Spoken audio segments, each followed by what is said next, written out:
Race war in high school. The 10-year destruction of Franklin K. Lane High School in Brooklyn. Harold Saltzman. Chapter 1. The Burning. Frank Siracusa made a point of coming to school early. He lived with his wife and year-old daughter in a modest four-room apartment only a few short blocks from Franklin K. Lane High School, which straddles the border between Brooklyn and Queens in New York City. He had become accustomed to rolling out of bed at 7:30 a.m. and taking the 2-minute walk to the school he had taught in since 1961. Siracusa was a 30-year-old chemistry teacher with a jovial personality that made him a favorite among students and colleagues alike. There weren't many people on the 306-member faculty who were more popular than Frank Siracusa, and there was no reason for him to suspect that January 20, 1969, would be different from any other Monday morning.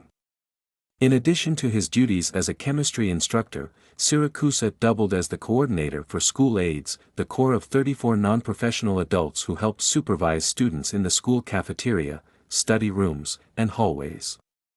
The police had been on duty at the school all of the previous week as a result of an agreement between District 19 Superintendent Elizabeth C. Odely and the school's chapter of the United Federation of Teachers, UFT, the union representing the city's 60,000 teachers. There had been 15 separate incidents of assault against white teachers by black students, and an even larger number of vicious and sadistic attacks by blacks against white students. It was all part of the aftermath of the Great School Strike which had ended just 2 months earlier. But January 20, 1969, was to be a very different kind of day for Frank Siracusa, one that would see his picture on the front page of newspapers across the country and would raise serious doubts about integration in the nation's public schools. Siracusa, very much involved with the life of the school, was a member of the school's UFT Executive Committee and had been a recent speaker at a meeting of the Woodhaven Cypress Hills Community Association. The association was a newly formed neighborhood group that came together to protest the growth of racial violence at the local high school. At its January 17 meeting, Siracusa had been one of the first speakers to expose the lawlessness which had become prevalent at Lane. On the morning of January 20, Siracusa clocked in and went through his usual routine of checking the school aid roster and getting his materials in order for his first period class. It was only minutes before his morning class was scheduled to assemble when a stone came crashing through the window, shattering the glass and scattering fragments to all corners of his first-floor classroom. Cautiously, he approached the window, wary of yet another missile. Looking out at the courtyard, he observed 2 black youths, about 18 years of age. They were decked out in fashionable dashikis and sported the hairdo which had become the sign of black militancy. Siracusa thought about reporting the incident through the usual administrative channels, or of overlooking the matter entirely. Either way, the result would have been the same, the absence of any official response to student violence. Many of his colleagues had, in fact, already thrown in the towel. They had been told to avoid confrontations with students. Don't enforce the rules where black students are concerned, they were continually advised. Let the blacks do their own thing. Don't compel them to produce identification cards. Don't require them to stand for the morning Pledge of Allegiance exercise even though it is required by state law. Don't make an issue over their refusal to remove their hats in the school building. And above all, remember these are changing times, and are you sure you don't harbor racist attitudes? In a variety of ways, sometimes subtle, sometimes more direct, most of Lane's teachers had gotten that message from its own administration and from the Central School Board. In this turbulent era, the New York City School Board wasn't even backing up its own principals. At any given time there were more than 20 of them cooling their heels at board headquarters after having been promoted to a desk job at 110 Livingston Street as a result of pressure from black militants. If a principal couldn't expect the support of the school board on matters related to fundamental school discipline, no less violence and lawlessness, it followed that a principal wouldn't put his own neck on the line by sustaining a teacher who was foolish enough to try to break up a dice game or report a drug transaction on school premises. The name of the game for Lane's teachers had become, mind your own business and don't get involved, because, they learned, in New York's tempestuous school system the axe most often fell not on the incompetent but on the dedicated teacher who tried to do an honest job for his day's pay. But at Franklin K. Lane High School, and at countless other schools throughout the city, teachers were learning to look the other way. After all, if Mayor John V. Lindsay could tell the police to ignore the looting of stores during the Harlem riots and to do nothing while local residents carted off color TV sets, then it was perfectly clear that teachers couldn't engage in parapolice activities and expect the city's support. But Frank Siracusa was one of the few who hadn't been jaded by the strange thinking that permeated the highest levels of officialdom. Totally devoted to his school and its students, how could he ignore this transgression and maintain his self-respect? He put on his overcoat, descended the stairway adjacent to his room, and went on out to the courtyard. Slowly, he approached the two tall youngsters who by now were joined by a third youth, somewhat shorter and younger, but with as menacing a veneer as the older pair. "I'm Mr. Siracusa," he said quietly. "I'm a teacher, not a cop, and I would like to know who broke my window." There was no reply, no discussion, not even a denial or argument. In a flash, one of the youngsters drew a water pistol from his jacket pocket, spraying the teacher's outer garments with a liquid which was later discovered to be a highly flammable lighter fluid. Siracusa was befuddled. "What's this all about?" he thought to himself. For a brief moment Siracusa figured it to be a juvenile prank, unaware that one of the trio was circling behind him. Suddenly, he felt a thunderous blow crashing into his spine. As he dropped to the ground, anguishing in pain, defenseless, he felt the smashing of fists against his jaw and the pounding of booted heels into his groin. Lying helpless on the cold concrete, barely conscious, he sensed the burning flames from his overcoat which had been set afire by his assailants, who then left him there as a potential immolation fatality.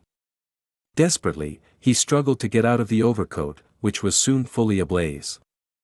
Although suffering excruciating pain from the pounding he had received, Siracusa miraculously crawled out of the burning garment, and screaming for help, was found and carried to safety by colleagues responding to his cries. A brand new chapter had been written into the annals of racial strife in the public schools, less than 15 years after the United States Supreme Court spoke out against the doctrine of racial separatism in public educational systems.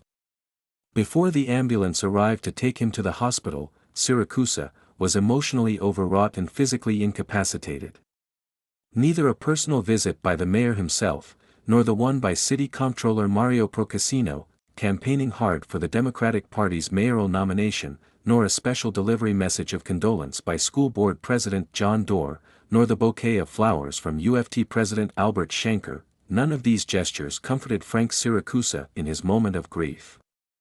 The physical pain he was enduring was made more unbearable by the humiliation he felt. He was an excellent teacher, one who had tried to perform his duties professionally, with compassion and sensitivity. And now this.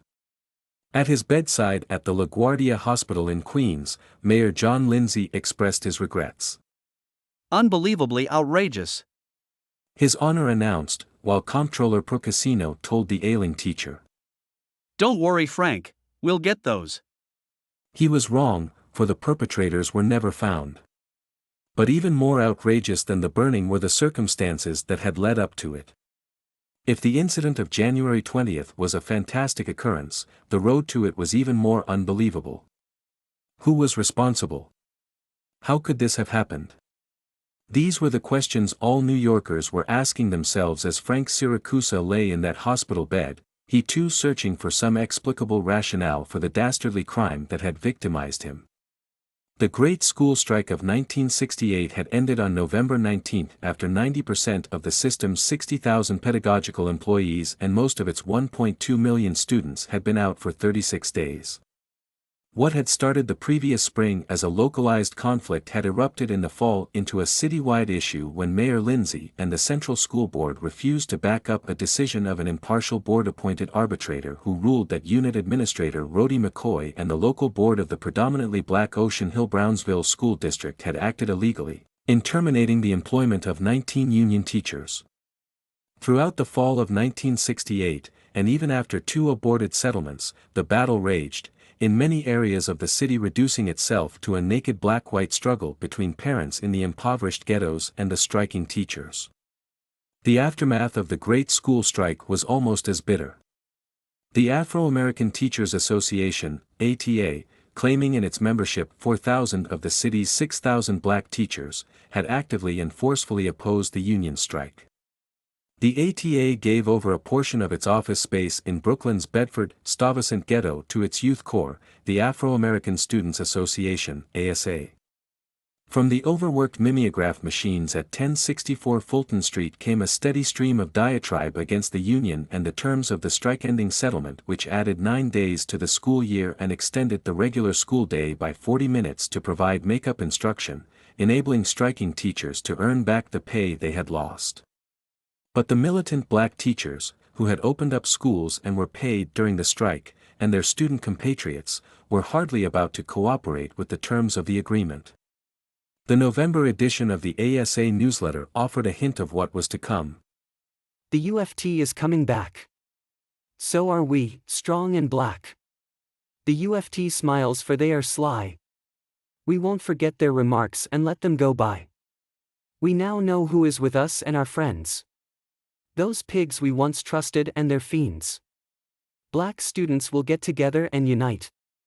Our demands will be met or else we fight. No more bull about the good rule.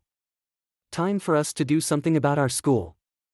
Leslie Campbell, a teacher at Junior High School 271 in the Ocean Hill District, an ATA vice president, and a notorious provocateur of student violence, had helped in the organization and indoctrination of Lane's impressionable black students. Campbell was a separatist who had preached black self-determination. He had become the idol of frustrated youths into whose minds was fed a hodgepodge of Maoist dogma, Black Panther ideology, and all the catchy slogans about American imperialism, white slave-driving businessmen, and the genocide that the government is carrying forth against the black people of America. The Lane chapter of the UFT registered its objections to the distribution in school of inflammatory literature in a note to the principal, Morton Sellop. As was his custom, the school had never responded to the UFT protest, preferring to sidestep an issue that could conceivably force him to make a decision that would be unpopular to the militants. On November 27 the school was besieged with its first major confrontation. Student demonstrators had been roaming the city streets all week, going from school to school, upsetting the educational tone and calling on students to join with them in protesting the make-up time which they felt was discriminatory against them. At 3 p.m., after most of the early session students and teachers had left for the day, a marauding band of about 150 black youths, many wielding knives, sticks, and chains, invaded the school. Several teachers were set upon when they tried to contain small groups of outsiders who went on a rampage all over the building. Steve Margolis, an assistant dean, attempting to aid a teacher being assaulted, was knocked to the floor, his glasses broken, his face lacerated and jacket torn to shreds directly in front of the principal's office. Frightened Lane students were sent fleeing into the street as classes were cancelled for the remainder of the day. It was a dramatic introduction, and it would get worse. Much worse. The question of just who was responsible for the security of Lane's students was a matter constantly under debate between the union chapter and the school administration. The UFT had always maintained that the teacher's job was to teach, not to perform police or parapolice functions. It had become traditional at Lane for the principal to assign large numbers of extra teachers to toilet duty, hall patrols, and street guarding toward the end of every semester and just prior to extended holiday recesses. These were times when student drunkenness was not at all uncommon, when drug usage, already widespread at Lane, became an especially difficult problem, and when the gangster element declared open season on defenseless teachers and students. Reluctantly, teachers had come to insist that they were not trained to cope with criminally inclined students in situations which called for professional police attention. Confronting a drunken student or one shot full of heroin, or suffering withdrawal, was outside the purview of responsibility with which teachers could be reasonably charged. Such situations were not, the union contended, within the normal scope of internal school discipline. Criminal activity on school premises, assaults, vandalism, extortion, theft, arson, were all felonious crimes demanding police involvement. But on this very matter, Principal Morton Sellop stood intransigent. Under no circumstances would he ask for the assignment of police inside the building.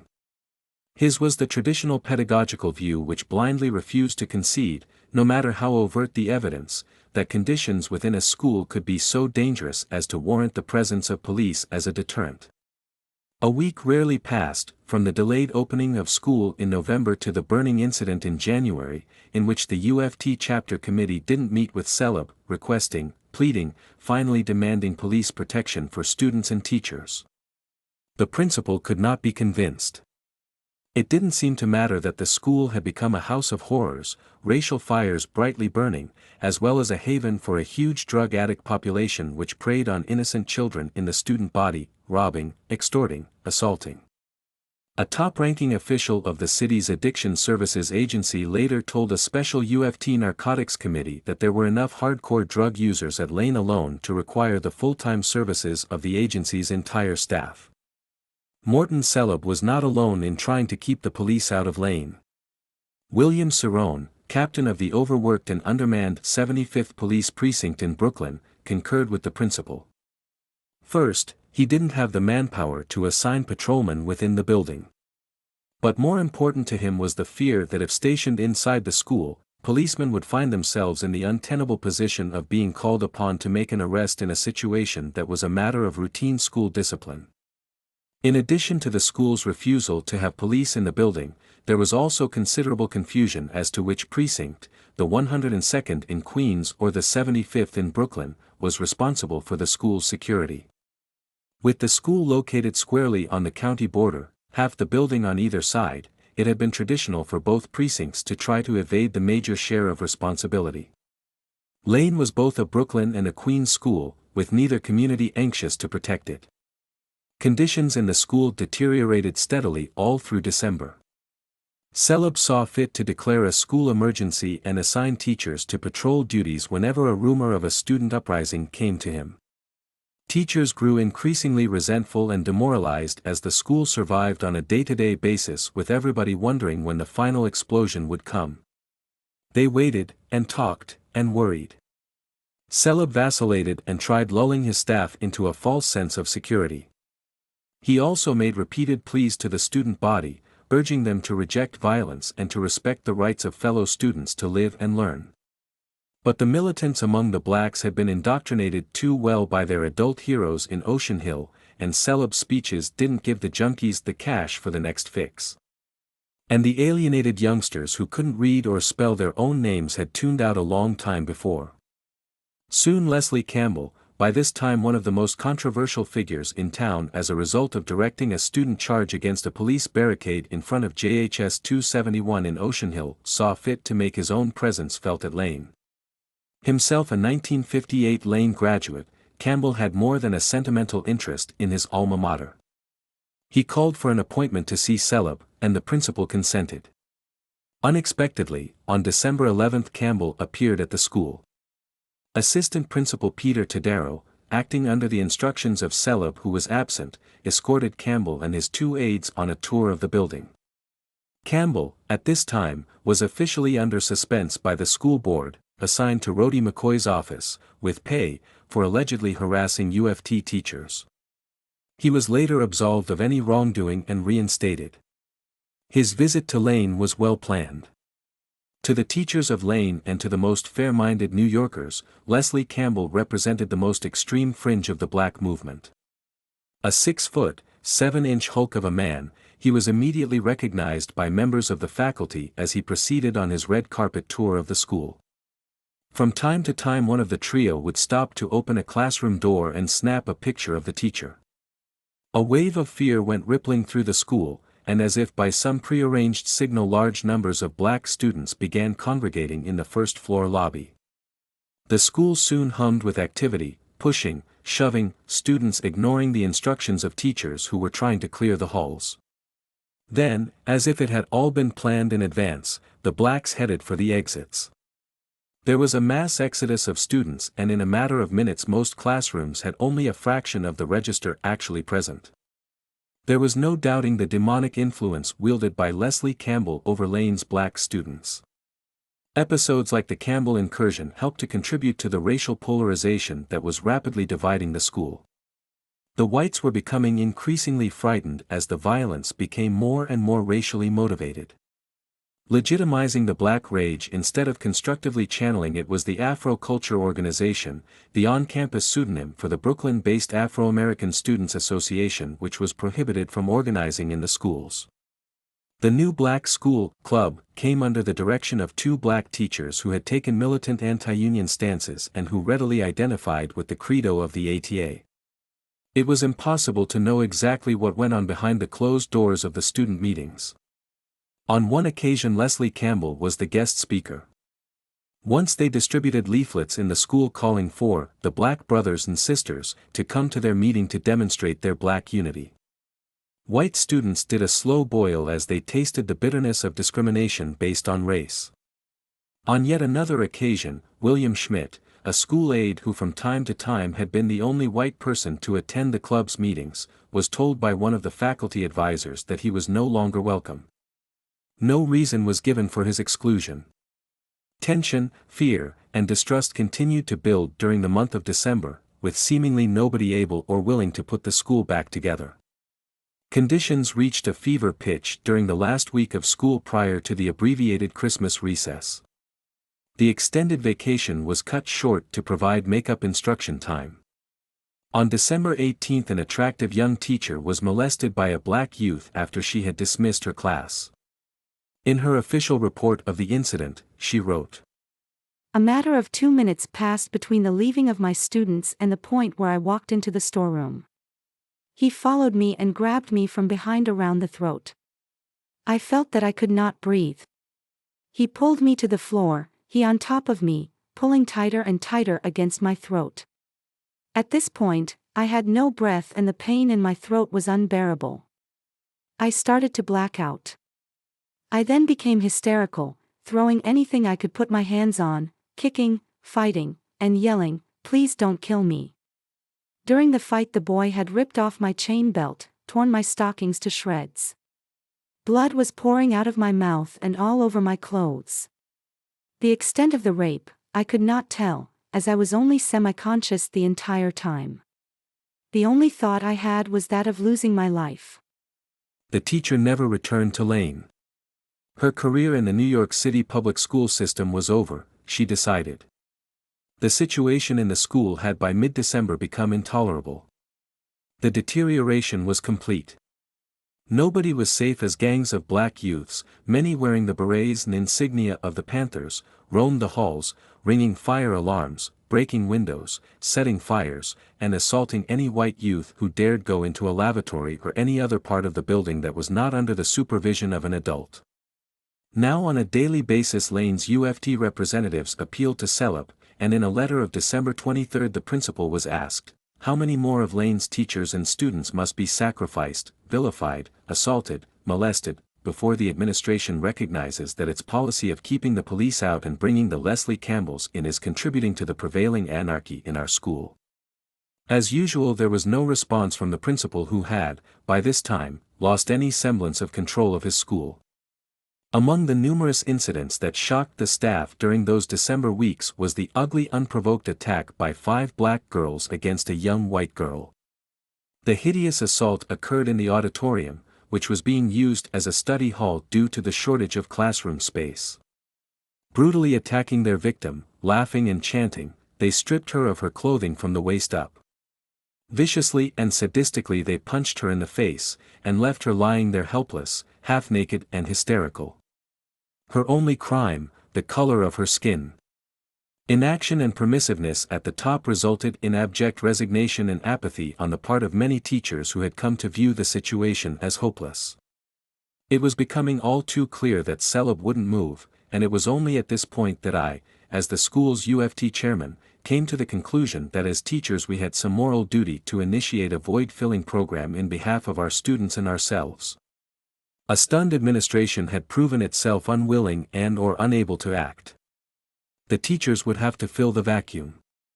Earlier, the chapter's executive committee had drafted a resolution formulating a broad action program to focus public attention on the school's severe problems and to mobilize local community support for a drive to seek solutions.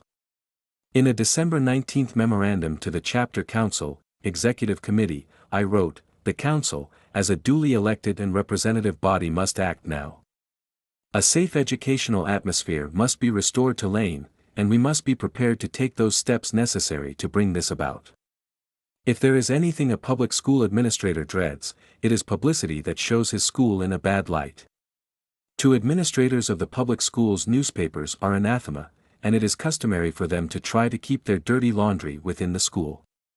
The educational bureaucracy was such that the road to advancement up the administrative ladder did not depend on achievement of any kind but on how good a soldier an administrator could be. Rule number 1 was to avoid any situation that might cause embarrassment to an immediate superior. This rule was especially important to an administrator who was serving his 3-year probationary period and whose primary goal was to secure tenure in that particular rank. This was the bag Morton Selub found himself in during his 2nd year of probation as a high school principal, when the UFT chapter decided to let the gruesome story out to the public. On December 20, the Union chapter, faced with a faltering administration, moved to fill the void. Unanimously, its 27-member executive committee voted to undertake a public relations and publicity campaign to focus attention on the problems of Franklin K. Lane High School. But they went even further. The time for requests and appeals had passed. Now they would call on the faculty to refuse to work under such conditions, and they added a motion giving Selub just one last chance to act, stating that the chapter council directs its consultation committee to meet with the administration to advise it of the necessity of bringing police in the building in sufficient numbers to assure student safety and the protection of teachers on building patrols, and that the committee suggests to the administration a series of other steps that should be implemented to tighten security, and that in the event necessary police protection is not forthcoming to assure student and teacher safety, the council reconvene immediately to advise parents of the hazardous conditions within the building and to recommend to the chapter a vote for a job action that would entail teachers clocking in and reporting directly to the school auditorium for all-day faculty and departmental meetings. Now the gauntlet was down. The Union chapter was for the first time openly pitting itself against the principal, expressing its determination to take the ultimate step unless he acted. The next move by the Union was to apprise the press of the teacher's position, and on December 26 a local newspaper carried the first story of the reign of terror that was sweeping the school. The headline read, "Lane Teachers Ask Police in School." Meanwhile, the chapter leadership was quick to put the council recommendations to a faculty referendum, and on December 26 and 27, in secret ballot, the teachers approved by a 148-14 count to undertake the publicity campaign. And with a 155-8 vote approved the resolution calling for the chapter to help organize and actively participate with parents to achieve 1. The creation of a safe educational environment for both students and faculty. 2. The reduction of the size of the student body. 3. The assurance of a truly integrated student body by correcting the racial imbalance. The third item was to become the most controversial, and was the basis for the soon-to-be-made charge that we were demanding the removal of all black youngsters from the school. On January 6, 1969, Selub missed his one last chance to win the confidence of his staff. He had called a conference of the faculty to discuss some school matter that was unrelated to the present crisis. A small number of teachers, those on the late session schedule, had come in early to attend the morning conference. But the large bulk of the staff, more than 200 teachers, came to the afternoon session hoping to hear their principal tell them what he was prepared to do to regain control of the building. He didn't. After sitting patiently for 15 minutes, I rose to request that the remainder of the meeting be devoted to a full and frank discussion of current school conditions. Selub refused, reminding me that only that morning he had discussed the entire matter with the chapter committee and that this was neither the time nor the place for a discussion. "Mr. Selub," I appealed, "there is only one issue that has any relevance right now, and that has to do with all these people who are being attacked in this school."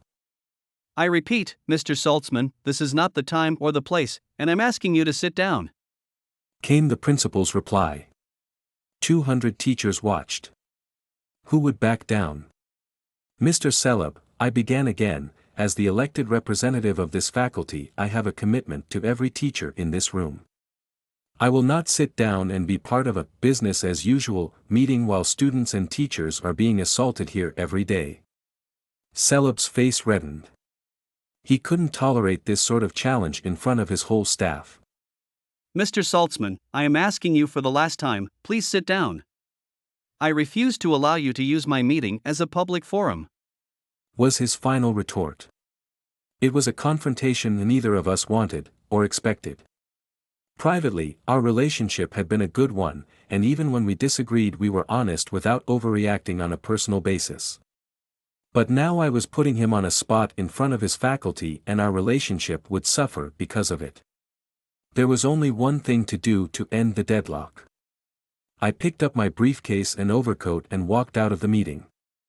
Moments later, in the first-floor general office, I learned that just as Celeb's meeting was getting started 3 black youths had attacked another member of the staff. Neil Benesby, a business mathematics teacher, had attended the morning conference and was leaving school when the assault occurred. Benesby was unknown to his assailants, and they to him. For no apparent reason the youths jumped him from the rear, knocked him down, and pummeled him in the face mercilessly until his skin was raw and he was drowning in blood. Rushed to a hospital, he was treated for multiple bone breaks in his nose. Although Benesby's description of his assailants differed from the one given by Frank Siracusa 2 weeks later, in these assaults as well as in the preceding and subsequent ones, robbery was not the motive. Benesby reported that the youths made no attempt to get at his wallet. At almost the very moment Morton Celeb was telling his staff that he would not discuss with them the matter of their personal safety in and around the school, Neil Benesby became another of many casualties. The next day the UFT chapter sent a telegram to the district attorneys of Queens and Kings, Brooklyn, counties, advising, Lane faculty requests judicial investigation into current school situation which aids and abets rash of crimes by students. Principal refuses to permit patrolmen to be stationed within building to combat crime on school premises. That evening the Union chapter made its boldest move. It was open school night, and the teachers had prepared a leaflet under the UFT letterhead. Dear parent, the letter began. We know that your main reason for coming tonight is to find out how your child is progressing in her classes. But we think that there is another matter that you should know about which may be even more important than homework and test marks, and that has to do with the very safety of your child in the school building. The letter went on to tell the gruesome story of the fear and terror to which their children were being subjected, and laid the blame squarely on Celeb's doorstep. It continued. Nobody likes to admit that the problems of safety have gotten out of hand, but the simple fact is that teachers alone cannot provide the kind of safety your child must have. As parents, you have every right to expect that the school authorities will take all necessary steps to protect your child's person and property, and as teachers we could not in good conscience let you come here tonight without giving you a frank and honest picture of the school situation. The chapter had taken great care to keep the existence of the letter top secret until the parents began arriving at 7:30 p.m. Had the administration learned of the message beforehand, it would have specifically barred teachers from distributing it. Few would have defied the principal since an act of insubordination is grounds for revocation of a teacher's certification. But by the time the letter came to Celeb's attention at about 8 p.m., every teacher in the school had received a supply and was distributing them freely to visiting parents. I was directing the operation from the social studies office on the second floor, and as I expected, it wasn't long before Celeb found me to demand that the letters be recalled from the teachers. That was impossible, I explained, and even if I could, I wouldn't do it. The parents have a right to know the truth about what's going on here, I insisted. Celeb, still steaming from our confrontation at the faculty meeting the day before, viewed the UFT letter to parents as a most serious challenge to his authority as school head. He called over Peter Tadaro, his assistant principal. Mr. Tadaro, I want you to listen to this as a witness, he said. I am ordering Mr. Saltzman to call back these letters, and if he refuses I will consider that to be an act of insubordination. Now, Mr. Saltzman, are you going to recall those letters? Paul McSloy, acting social studies chairman, grimaced when I again indicated that it couldn't be done. Celeb and Tadaro left, and for the next hour toured the building ordering teachers to stop distributing the unauthorized literature. Most obeyed, but the two administrators were unable to get to everybody, and in one way or another we made sure that every visiting parent received a copy of the letter. There was no turning back from here. For a brief moment the next day there was speculation among teachers as to whether or not Celeb would follow through on his threat to file charges against me. But that afternoon, there was yet another explosion, this time in the student cafeteria. Michael Bettinger, a young social studies teacher, told what happened in his official accident report. During my preparation period, I was informed by students that there were no teachers in the students' cafeteria. I went down to the cafeteria, located in the basement, and called the dean's office. I noticed students stealing supplies. I went to pick up a box dropped on the floor. At that time my path was blocked by a male Negro student. I stood there for 2 seconds, did nothing, said nothing. At that time the student punched me in the jaw without provocation. As I started to chase him I was kicked, shoved, and punched. Trays, garbage, and cake were thrown at me. I was spit upon and attacked by a large number of students, at least 30. I gave chase to the student who originally punched me. After 10 minutes I lost him. Michael Bettinger, weeping and holding an ice pack to his swollen eye, made a direct report of the incident to an emergency meeting of the chapter council that afternoon. Then Tony Lamarca, a health education teacher who was in charge of supervision in the cafeteria, told about having witnessed the attack on Bettinger.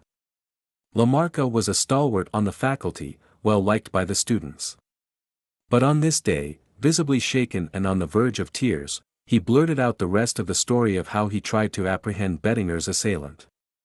In his written report to the principal, he said, As I was escorting him, the assailant, to the dean's office, the following events occurred. 1. His friends came running from the cafeteria and surrounded me.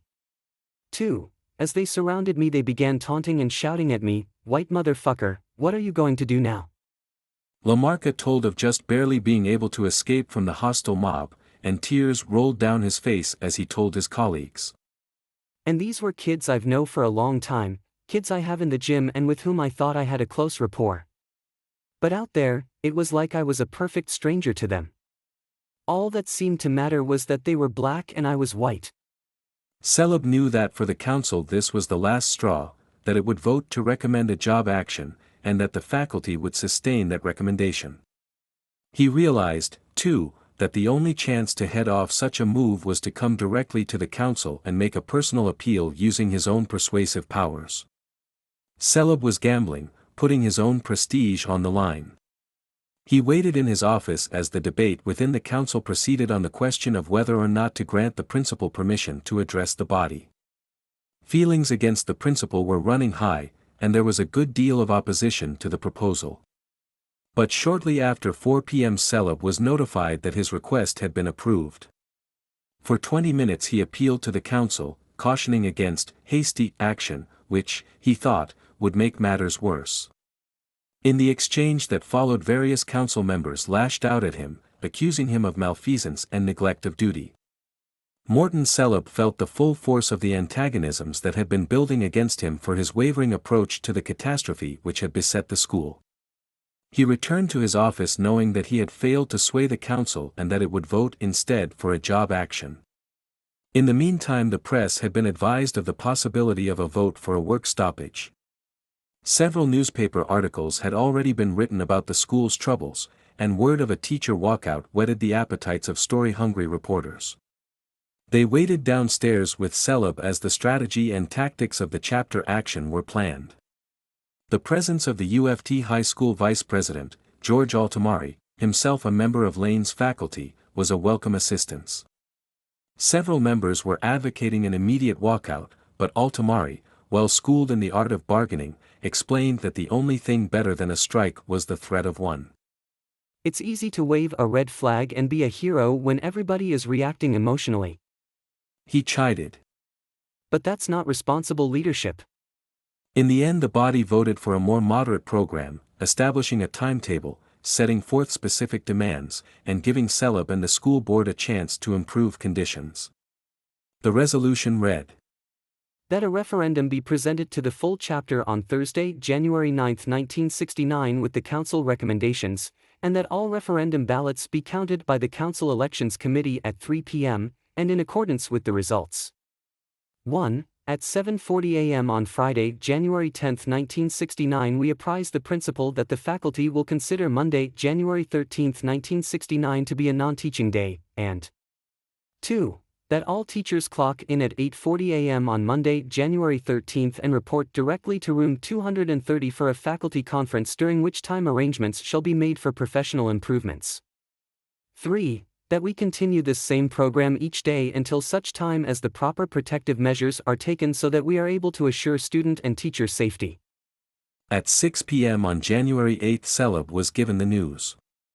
He had 2 days' notice before his staff would walk off the job. If there was doubt in anybody's mind about the determination of the faculty to go through with its job action, the 179-30 vote in favor of the proposal was a signal that there would be no instruction at Lane unless the administration acted, and acted quickly. It didn't take long for District 19 Superintendent Elizabeth Odely to step in and take the play away from Celeb. On the evening of January 9 she summoned Altamari and me to a special meeting in her East New York office. As the UFT's District 19 representative I had dealt with Odely frequently. While relations between us were usually strained because of what she considered my over-aggressiveness, she knew that this wasn't a union bluff. Odely understood that unless police were assigned to the school she would be confronted with a wildcat strike that was likely to spread to other high schools in the district and have immense citywide implications. Joining Odely at the evening conference were Celeb, the mayor's representative J. David Love, and top-ranking officers of the 75th Police Precinct and the 12th Division of Brooklyn. The television cameras were already set up when we arrived at her office, and before entering the meeting Altamari and I announced to the newsman the results of the job action vote taken by the teachers that afternoon. Now all of New York would know about the Lane debacle. The meeting with Odely went well, for the decision to send police into Lane had been pre-arranged between Nathan Brown, the school board's executive deputy superintendent, and City Hall. Now Odely and the local police officials were just going through the motions to give the public the impression that this was merely a grassroots matter that was being worked out cooperatively between the school, union, and police at the local level. The last thing the school board wanted to do was give the idea that it was adopting a policy of calling for police protection in troubled schools. Lane's teachers were not alone in their battle. There was general support from the public, which had been reading about the assaults for several weeks. The issue was clearly understood by everybody and one with which most people could easily identify. Even the most anti-union person did not begrudge a teacher the right to work under safe conditions, and every parent who had a child in a public school knew what it meant to worry about a youngster's safety during school hours. And that fear was strongest among parents, black and white, whose children attended schools like Franklin K. Lane. The Lane Parents Association had been kept well informed by the chapter, and the teachers could expect their full support in the event a job action was necessary. On January 9 the association president, Mrs. Edna Richards of Woodhaven, wrote to Board of Education President John Dorr. We are very much concerned with the problems at Lane High School. She wrote, And hope that there will be changes made so that students need not attend high school in fear. And in recognition of the serious racial upheavals, she cautioned. We ask that Lane High School be given speedy relief or there will be a mass exodus of white students. Individual parents of Lane students also complained on their own. One such parent, Mrs. Rose Friedman, had this to say in a letter to Mayor Lindsay. My daughter is a statistic. She is in the top 1% of her graduating class. In short, she gives a damn. But alas, my daughter has now become another kind of statistic. She belongs to the deplorably high percentage of unfortunate students who have been attacked and assaulted on the school grounds. I am writing this letter to plead and indeed, demand, that proper steps be reviewed and taken to ensure the safety of the children on the school premises. This letter may label me a frantic mother, but please do not let me become a bereaved one. With letters like these coming to City Hall, it was not surprising that the mayor's newly created school task force steered the way for the assignment of police inside Lane High School. It was a precedent that would soon be repeated in other schools in all parts of the city. The pledge to assign the police beginning January 13 resulted in the calling off of the job action on January 10.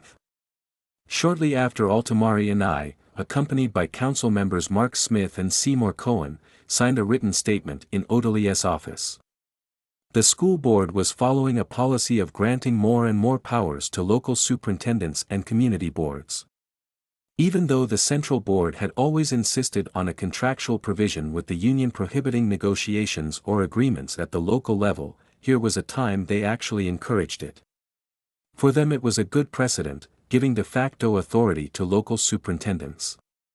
The agreement with Odeli stated, For the duration of the emergency problem in pupil behavior at Franklin K. Lane High School, 7 policemen are assigned for the full school day, 8 to 4 p.m., on continuous duty inside the school building. School staff and administrators will consult together on the time and place of these assignments. As the emergency diminishes and finally disappears, the Lane chapter representative and school administrators will agree as to the systematic phasing out of these emergency measures. Until such time, the police will remain on duty. The bringing in of the police was a bitter defeat for Morton Celeb, and one he continued to resent. A year later, after the school had passed through a spring and yet another autumn of racial strife, and with a full contingent of police still on duty inside the building, he was able to sit back and reflect upon events, telling one newspaper reporter, I fought tooth and nail to keep them, the police, out last year. The police were brought in over my head. If I removed the police now, I'd have the black community on my side, but the white community would be on my back. On Saturday, January 11th, Celeb met with a committee of chapter representatives to work out the details of Monday's opening and the utilization of the 7 policemen who would be on duty in the school. 15 specific methods of tightening security were agreed upon and set down in writing as part of the minutes of that consultation. But more important was the discussion of the chapter's long-range proposals, which went well beyond the immediate concern of student safety. Celeb agreed to join the faculty in requesting the school board zoning unit to reduce the school population to enable it to go on to a single session in February. He agreed, too, that the school needed a correction of its racial composition to assure the future of integration. Finally, he promised to look into the possibility of reassigning the present 9th and 10th grades, which were most heavily non-white. There was full accord between the principal and the teacher leaders that too high a percentage of ghetto children were being zoned into the already overcrowded school, and that what was needed was an immediate reduction of the number of students and a correction of the racial imbalance. The next day, a Sunday, saw the chapter committee come to school, voluntarily, and work all through the day and well into the night preparing a schedule of emergency building patrols for teachers. By assigning every member of the staff to some security post, there could be no criticism that teachers wanted policemen to do their job of enforcing ordinary school discipline. All had gone well, but on the day the police were finally assigned, January 13th, I made the first costly blunder of the campaign. Encouraged by Celeb's consent to join with the chapter to demand a reduction of the student body and a correction of the racial imbalance, I jumped the gun. Feeling that the Lane story was still hot news, and anxious to capitalize on the events of the previous week, I hastily released the story to the press. It turned out to be a most serious error in judgment, for the New York Times ran the story under the headline, Union asks school to shift Negroes. And it began. A spokesman for union teachers at Franklin K. Lane High School in Brooklyn called yesterday for the transfer of 1,100 Negro students out of the school following student disorders and alleged assaults on teachers in the last 2 weeks. The article went on to talk about the gerrymander of the school zone to take in more and more black students from Bedford-Stuyvesant and Ocean Hill-Brownsville, and concluded. Mr. Saltzman attributed recent student disorders, including a rash of extortions, vandalism, larceny, and numerous acts against other students, to a group of several hundred black students that has grown from a small hardcore group. My relationship with Albert Shanker, UFT president, had always been a good one, and there was no reason to believe that he would undercut my efforts at Lane with an expedient maneuver of his own. Without contacting me first, Shanker fired off a telegram to me and sent copies of it out over the wires. The Times story the next day was headed, Lane School plea disowned by UFT. and noted, The teachers' union disassociated itself yesterday from a demand of its chapter chairman at the Franklin K. Lane High School for the transfer of 1,100 Negro students. Mr. Shanker's telegram to Mr. Saltzman said that, While the call to transfer the Negro students was undoubtedly based upon a desire to achieve racial balance in the school, it will undoubtedly be misconstrued. I urge you to this proposal and to leave the specific methods of attaining balance to be worked out at the conference table. It was the first time the union president had injected himself directly into the Lane affair, and in so doing he gave the impression that the chapter did not have the full support of the central body. But if, indeed, the president was less than enthusiastic about the Lane chapter's campaign, other high school chapters made up for it by sending telegrams and letters to Lane to buoy up teachers' morale. Some schools were faring even worse than Lane, and in a sense the Lane chapter's action was a fight in behalf of all those high schools that were being disrupted. Teachers all over the city were watching to see how the Lane affair would be handled. In the meantime, Elizabeth Odely was writing to Executive Deputy Superintendent Nathan Brown, thanking him for having used his offices to facilitate the assignment of the police to Lane. Please accept my warmest thanks She wrote, for the prompt and decisive action you took in helping me to prevent a work stoppage at F.K. Lane High School. We are following up with faculty and community action to try to improve conditions.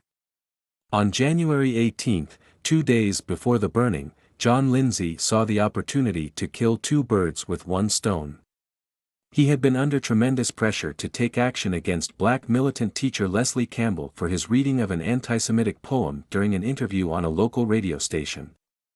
The poem, which Campbell claimed was written by one of his 15-year-old students in the Ocean Hill district, began, Hey Jew boy, with that yarmulke skull cap on your head. You pale-faced Jew boy, I wish you were dead. The large and influential Jewish community in the city was outraged, and one group after another rose up to demand Campbell's ouster. This was a clear case of anti-Semitism in the public schools, they argued, and it couldn't be tolerated. The mayor, up to this point, had ducked the Campbell issue, explaining that it was a matter for the school board to handle. The board, of course, with its black vice president, Milton Galamison, among others, firmly in Campbell's corner, wasn't about to take action against the fiery Ocean Hill teacher. But as the pressure on Lindsay mounted, the mayor grabbed at the chance of a politically expedient out. On January 18 he sent a letter to the board president, John Dorr, who was also wary of taking any action against Campbell for fear of incurring the wrath of the black community. Even moderate blacks who did not hold to Campbell's extreme views could be expected to rally to his defense if any attempt was made to discipline him for his reading of the anti-Semitic poem. For Campbell himself, the prospect of being formally charged was not new, and many thought he was aiming for just such a confrontation with the school board. In 1967 a panel of superintendents heard charges against Campbell and ruled that he had been insubordinate for taking his class, against orders, to a Malcolm X commemorative ceremony in Harlem. As punishment, they removed him from his post as a substitute teacher at JHS 35 in Bedford-Stuyvesant and reassigned him to JHS 271 in the newly created Ocean Hill-Brownsville Experimental District. But now, on January 18, Lindsay saw a chance to quiet the anger of the Jewish community against Campbell while appeasing the blacks. In his letter to Dorr, which he released to the press, the mayor cited both Campbell and me in asking for a school board inquiry into racism in the schools. Referring to Campbell, the mayor said, I am particularly disturbed by the public statements of the teacher involved, which strongly suggest that not only was the poem's content consistent with the teacher's views but also that the children in his classes were being encouraged to express themselves in this manner.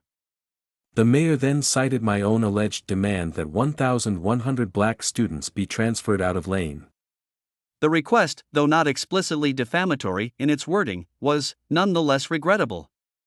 While I am aware of the complexity of the Lane High School situation, I am sure you will agree that placing the entire blame on the shoulders of the school's black students and advocating their removal only inflames an already tense situation. Most observers felt that Campbell and I were going to hang together, an irony that threw together a teacher who had been a violent advocate of separatism and one who had stood up for integration.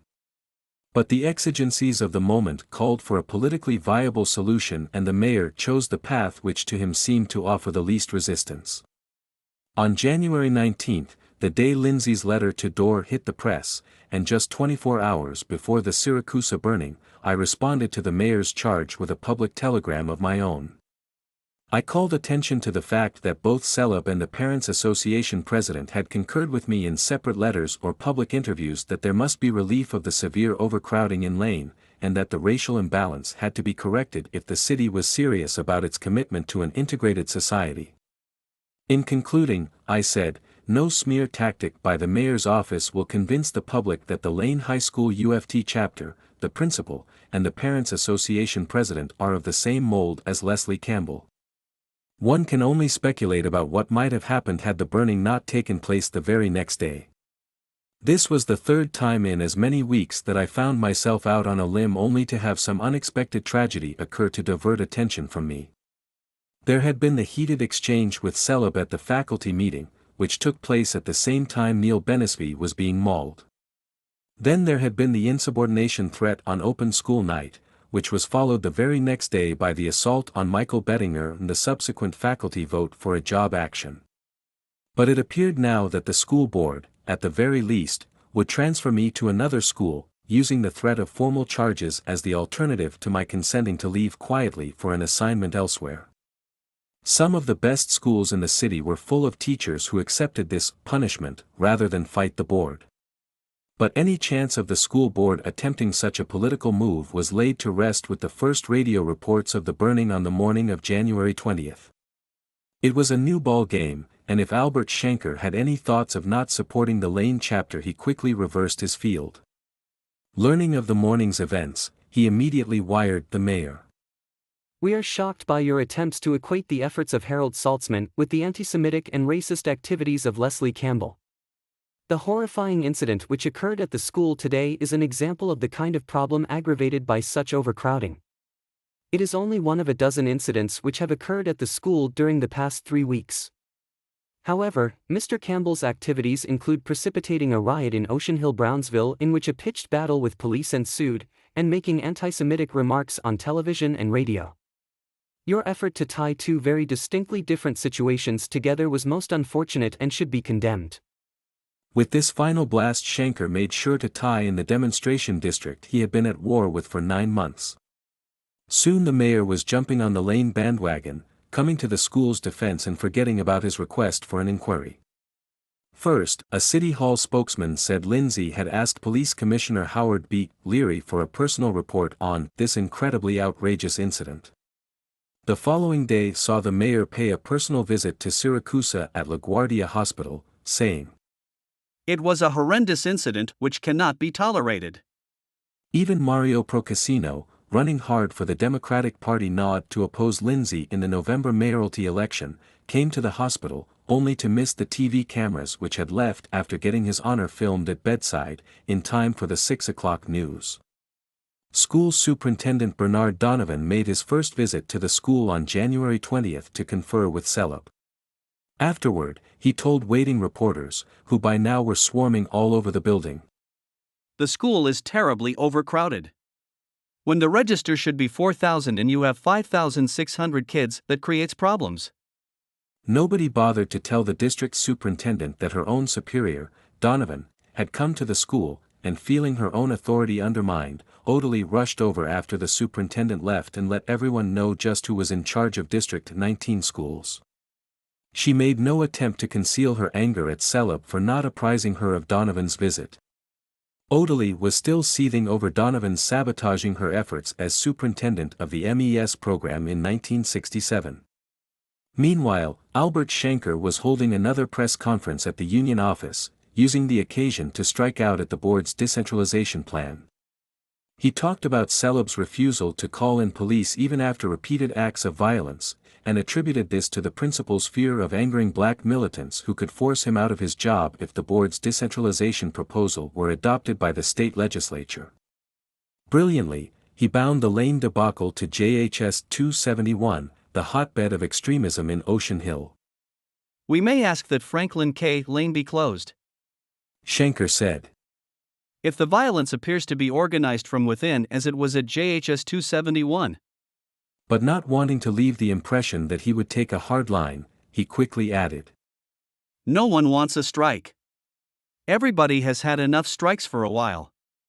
Another alternative could be found for resolving the conflagration at Lane, he suggested. While Lindsay, Schenker, Donovan, Celeb, and Odely were all doing their own thing on the day of the burning, and with the school deluged with agents of the mass media, attention again focused on the UFT chapter. What would the local group do now, everybody wondered. An emergency meeting of the council had been called for 3 p.m. Panic had set in among the faculty as word of the burning spread. A number of teachers simply left the building and went home, fearful of a student conspiracy. Many others, who had always shunned the use of high-powered tactics in dealing with the administration, were now clamoring for an immediate walkout. It was fortunate that some 6 hours had elapsed from the time of the burning to the convening of the council, giving irate members a chance to talk out their aggressions and allowing emotions to subside. After a more agitated group of council members had lost out in their bid to trigger an instantaneous wildcat strike, cooler heads prevailed. Yes, we could and we would walk out this time, I promised, but first we had to put ourselves into a negotiating position. There was no point to walking out unless we were absolutely sure what it was we wanted to accomplish. What is it we want? And what concessions should we demand from the board in return for our staying at our posts? And what should our strategy be this time? These were the questions to which the council addressed itself as the media waited for word from the meeting. Shortly after 5 p.m. a decision was reached. Once again the council would present its demands to Celeb and give him until 2:30 p.m. the next day to reply. If the response was not satisfactory, the council would convene a special meeting of the entire faculty and advise it of the principal's position. If the demands were not met, the council would then ask for a vote on a job action to begin the following day, January 22. The 6 demands formulated by the council were presented to Celeb late Monday afternoon. They included reduction in the size of the student body to facilitate a return to a single session, rezoning of the school to correct the racial imbalance, closer scrutiny of the records of incoming junior high school students, a freeze on the admission of new students during the coming spring semester, a blanket rule barring the return to Lane of any student suspended or arrested for threatened or physical assault against a student or teacher, and the creation of a special educational program for emotionally disturbed youngsters whose presence in the building constituted a danger to themselves and other students. The 6 demands, which were reduced to writing and set forth in rather specific language, were given to the staff in form of council minutes the very next day. The resolution calling for the job action in the event the demands were not met, stated that we ask the principal to close the school effective January 21 to enable the faculty to reorganize the school and reprogram the student body in accordance with the above proposals. In his press conference, Albert Schenker had indicated that he expected to meet with Donovan the next day in an attempt to resolve the Lane crisis. Vito DeLeonardis, UFT staff director, had been the middleman between the Lane chapter and Schenker's office since the trouble began. I spoke to him shortly after the council decision had been reached and told him our plan of action. He advised me of the meeting scheduled at board headquarters the next day.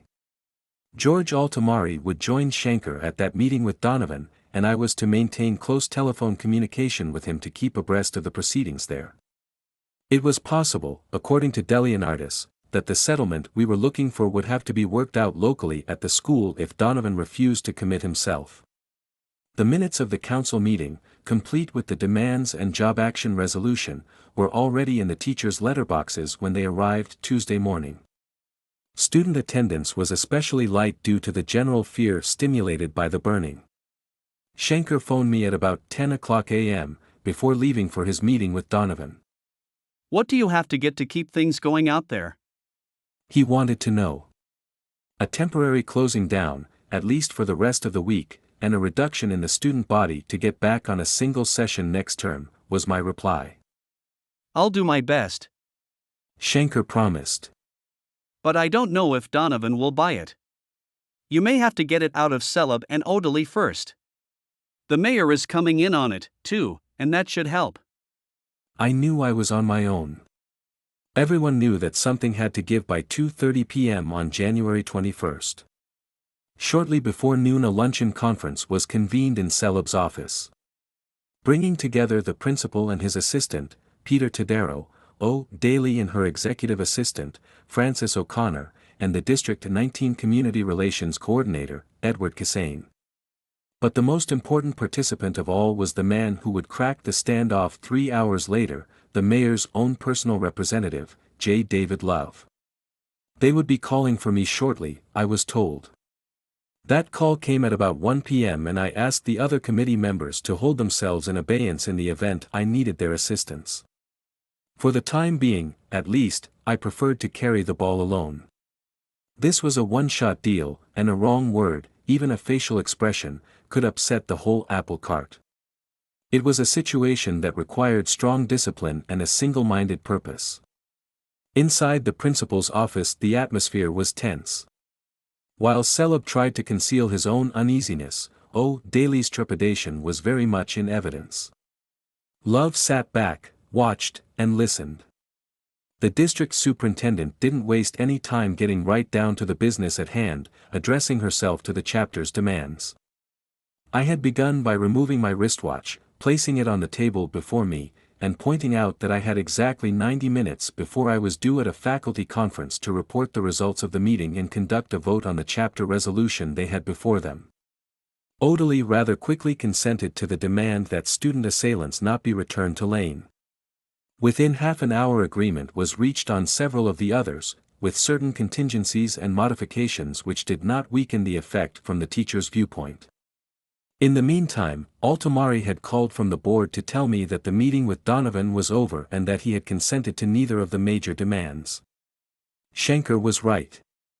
I would have to go for broke myself. The same information about the unproductive meeting at the board was transmitted to the other participants through other channels. By 2 p.m.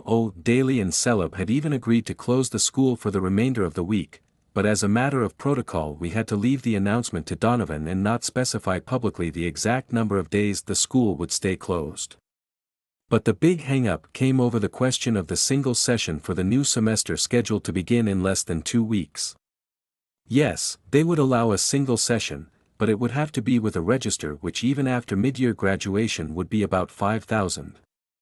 I insisted on a maximum student body of 4,350, the figure Tadero had suggested as the most we could accommodate on a single session. The debate heated up. I refused to accept a single session with the school bulging at its seams and class size skyrocketing over the contractual limit of 34. Odely, on the other hand, refused to make any commitment about reducing the register by 650 students and wouldn't act unless she received some signal from higher authorities. It was past 2 p.m. and Odely was becoming irritable. The pressure was wearing her down and she lashed out at me for what she considered my intransigence and irresponsibility for refusing to step back on the single session. We were deadlocked, and I reminded them that there were only a few minutes left. The mayor's man had remained silent throughout the session, but at 2:30 p.m., when I got up to leave, J. David Love assumed the role for which he was sent. His function was to avert a teacher walkout that could trigger wildcat strikes all over the city and plunge the town into a new round of racial conflict even more terrible than that elicited by the Great School Strike. The mayor's own hopes of re-election in the fall were riding on the prospect of restoring peace and harmony to the city, and he wasn't about to let a crisis in one school destroy his political future. Love had to be able to deliver. What else was he doing there, I thought. Now it was Love's turn to go into action. He asked the parties to wait a while longer and went to the phone on Celeb's desk. In hushed tones he reported on the areas of agreement and explained the hang-up. How far would the mayor go? Love returned to the table and asked us to hold on a while longer. He was expecting a return call in a matter of minutes. We waited. An explanation of the delay was sent up to the conference room where the staff had assembled. In the interim, I gave the council committee an up-to-the-minute briefing as to where we stood and asked their indulgence to allow me wrap it up. They agreed. It was nearly 3 p.m. when Love's call came through and we reconvened to hear the good news. Somebody had given somebody the word. It was okay to go on to the single session with a 4,350-member student body, but the details of just how the reduction would be achieved had to be left to the school administration. It was settled, and everybody breathed a sigh of relief.